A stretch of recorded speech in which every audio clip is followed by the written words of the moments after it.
சொசைட்டியில் வந்து நிறைய வார்த்தைகள் பயன்படுத்துகிறாங்க. லூஸு, மென்டலு, அப்புறம் சைக்கு, அப்புறம் சைக்கோ. மனநோய்னா அது ஒரு பெரிய விஷயம் போல இருக்குன்னு நினைக்கிறாங்க. இப்படி இப்படி நாங்கள் யோசிக்கல, இது இப்படி இல்லை உலகத்தில். இல்லை, உண்மையாகவே அது மனநோய் இல்லை இருக்கிறவங்களுக்கு அந்த வார்த்தை பாதிக்குமா? கண்டிப்பாக அவங்கள பாதிக்கும். அவங்களுக்கு தான் இப்போ நம்ம யங்ஸ்டர்ஸ் தெளிவாக இருக்காங்க சார். இந்த ஓல்டு பீப்புள் தான், அந்த இதுக்கு முன்னாடி ஜென்ரேஷன் பீப்புள். இல்லை, ஆனால் யங்ஸ்டர்ஸ் அதிகமாக பயன்படுத்துகிற வார்த்தையாகவே இது இருக்கு. நான் யங்ஸ்டர்ஸ்ன்னு சொல்கிறது வந்து இப்படி தான் திட்டுறது. ஸோ நம்ம வேறு லாங்குவேஜ்லேருந்து கூட கடன் வாங்கிக்கலாம், ஆனால் நல்ல வார்த்தையை சொல்லி திட்டுவோம்.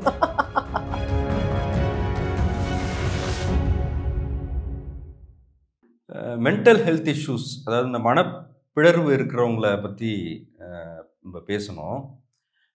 பொதுவாக இந்த அரசியல் மேடைகளில் இல்லை பொதுவாக பேட்டிகளில் அந்த அரசியல் தலைவர்கள் பேசும்போது, ஸ்போக்ஸ் பர்சன்ஸ் பேசும்போது பைத்தியக்கார மாதிரி பைத்தியத்துக்கெலாம் பதில் சொல்ல விரும்பலை, அவர் ஒரு மனநோயாளி, அவரை கொண்டு போய் கீழ்ப்பாக்கம் ஹாஸ்பிட்டலில் சேருங்க, அவர் மூளையில் வந்து பிரச்சனை இருக்குது அப்படின்ற மாதிரியான ஒரு ஃப்ரேஸை வந்து சொல்கிறாங்க. முற்போக்கு பேசுகிற பெரிய தலைவர்களும் கூட பைத்தியக்காரெல்லாம் பேசுகிறான் அப்படின்ற மாதிரியான வார்த்தைகளை பயன்படுத்துகிறாங்க.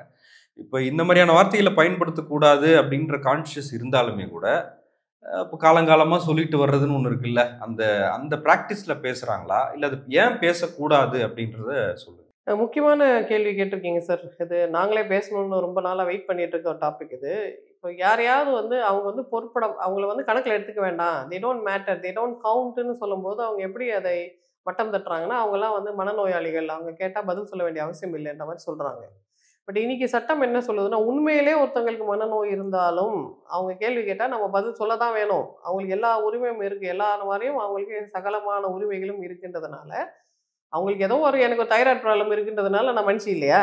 அது மாதிரி ஒருத்தங்களுக்கு சைக்காட்ரிக் ப்ராப்ளம் இருந்தால் அவங்கள மனுஷங்க இல்லைன்னு சொன்னால் அது மனித உரிமை மீறல். ஆச்சரியமான விஷயம் என்னென்னா, புரட்சிகரமான ப்ரொக்ரெசிவ்னு சொல்லிக்கிற கட்சிகளை சேர்ந்தவங்க கூட அவங்கள சப் ஹியூமனைஸ் பண்ணும்போது அவங்க மனுஷங்களே இல்லை, அவங்க வேற, அவங்க அதர் அப்படின்னு சொல்கிறதுக்காக அவங்க வந்து மனநோயாளின்ற மாதிரி சொல்கிறாங்க. இதை வந்து நாங்கள் ஆஸ் சைக்கியாட்ரிஸ்ட் நாங்கள் வன்மையாக கண்டிக்கிறோம்.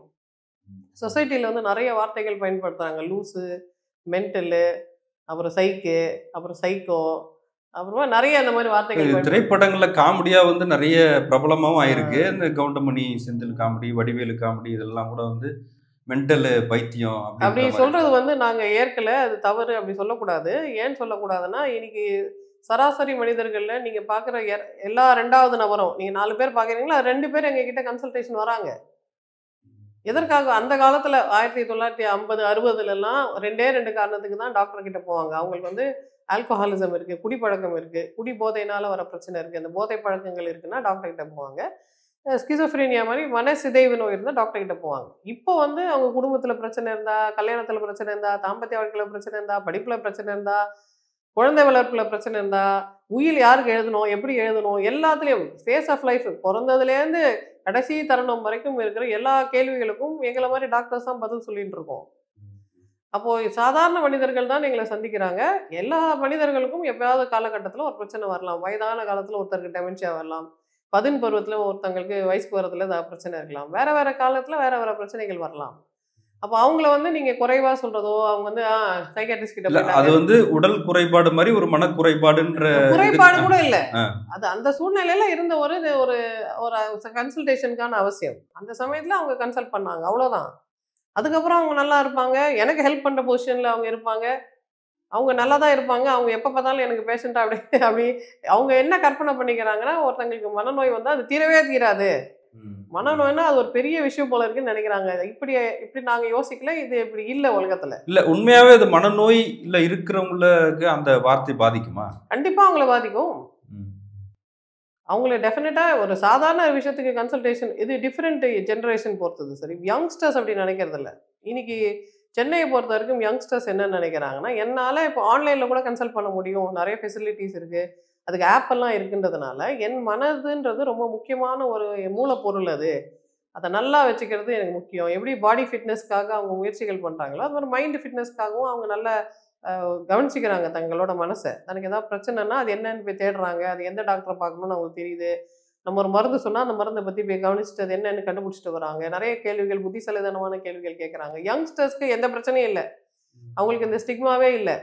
ஆனால் இந்த அந்த காலத்து ஸ்கூல் ஆஃப் தாட்லேருந்து வராங்கல்ல, சைக்காட்ரிஸ்ட் கிட்ட போனா அப்படின்னு நினைக்கிறவங்க, அவங்களுக்கு இந்த மாதிரி டயலாக் எல்லாம் கேட்கும்போது, ஐயோ அப்படி சொல்லிட்டாங்களே, அப்ப நம்ம போகக்கூடாது போல இருக்கேன்னு அவங்க நினைக்கிறாங்க. அவங்களுக்கு தான் இப்ப நம்ம யங்ஸ்டர்ஸ் தெளிவா இருக்காங்க சார். இந்த ஓல்டு பீப்புள் தான் அந்த இதுக்கு முன்னாடி ஜெனரேஷன் பீப்புளுக்கு இல்ல தான் ஆனா பிரச்சனை. யங்ஸ்டர்ஸ் அதிகமா பயன்படுத்துற வார்த்தையாவே இது இருக்கு. பைத்தியக்கார பையன். நீங்க சொல்ற நான் யங்ஸ்டர்ஸ்ன்னு சொல்றது வந்து ஒரு 20 வயசு கம்மியா இருக்கிறவங்க.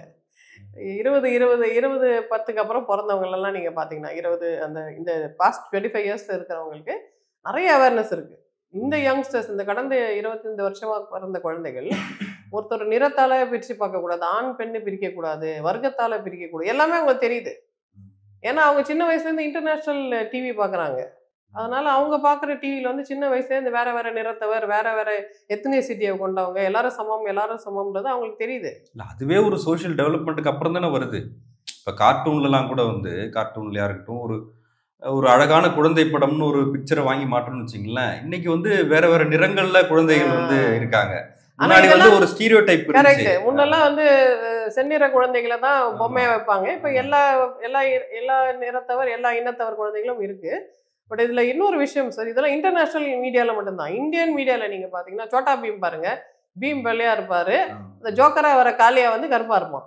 காளியான்றவன் கருப்பா இருக்கான், குண்டா இருக்கான், மண்டூகமா இருக்கான். எல்லா விதத்திலயும் அவன மட்டம் தட்டுற மாரி இருக்கும். ஆனா நீங்க வேற ஏதாவது வெஸ்டர்ன் சில்ட்ரன் பார்க்குற ஏதாவது என்டர்டெயின்மென்ட் சேனல் பாருங்க. அதுல கருப்பா இருக்கிற பையன் தான் ஹீரோவா இருப்பான். கருப்பா இருக்க பொண்ணு ஹீரோயினா இருக்கும். இல்ல சைனீஸ் பொண்ணு ஹீரோயினா இருக்கும். டிஸ்னி இப்ப எடுக்கிற படங்கள் பாருங்க. சைனீஸ் பொண்ணு, பெசிபிக் பொண்ணு, எல்லா பெண்கள், எல்லா ஆண்களும் இப்ப ஹீரோவா கொண்டு வராங்க. ஆனா இன்னும் கூட வட இந்திய ஹீரோக்கள் வந்து யாரும் கருப்பா இல்லையே. இந்தியா தென்னாட்டுல நம்ம இந்தியா நிறைய வந்து கொஞ்சம் இன்னும் பின்னடைவுல தான். இப்பதான் தமிழ்நாட்டுல இவ்வளவு புரட்சி பேசுறோம். இப்பதான் பழுப்பு நிற பெண்களை நம்ம கொஞ்சமாவது ஹீரோயினா கன்சிடர் பண்ணோம். அதுக்கு முன்னாடி இங்கேயும் பொண்ணு வெள்ளையா இருக்கணும், அவிச்சு தான் எடுக்கணும்னு தானே சொல்லிட்டு இருந்தாங்க. வெற்றிமாறன் படத்திலேயே உன்னை அவ வெள்ளாவி வச்சு அவிச்சாங்களான்னு தானே சொல்றாங்க. ஸோ நம்ம வந்து கொஞ்சம் கொஞ்சம் முற்போக்கா இருக்கிறோம். முழு முற்போக்கெல்லாம் இல்லை நம்ம. பட் இது வந்து மிகவும் பிற்போக்கு. ஒருத்தங்க வந்து ஏதாவது கேள்வி கேட்டாங்க, உங்களுக்கு பதில் இல்லைன்னா என்னையே சொல்லுவாங்க சார். என்ன ஏதாவது சொல்லணும்னா, அதுவும் அந்த எந்தெந்த கட்சிகள்லாம் என்ன பிடிக்காதோ, அவங்களுக்கு எதிரா நான் அதான் சொல்லிட்டேன்னா, உடனே இவங்கள பைத்தியக்கார ஹாஸ்பிட்டல்ல வேலை செய்ற பைத்தியக்கார டாக்டருக்கு பைத்தியம் பிடிச்சா, அந்த பைத்தியக்கார ஹாஸ்பிட்டல்ல அந்த காலத்து விசு டயலாக் எல்லாம் சொல்லி தான் என்ன திட்டுவாங்க. நான் கேட்ட கேள்வி என்ன? அதுக்கு பதில் இருக்கான்றது தானே நான் கேட்பேன். அதெல்லாம் சொல்ல மாட்டாங்க.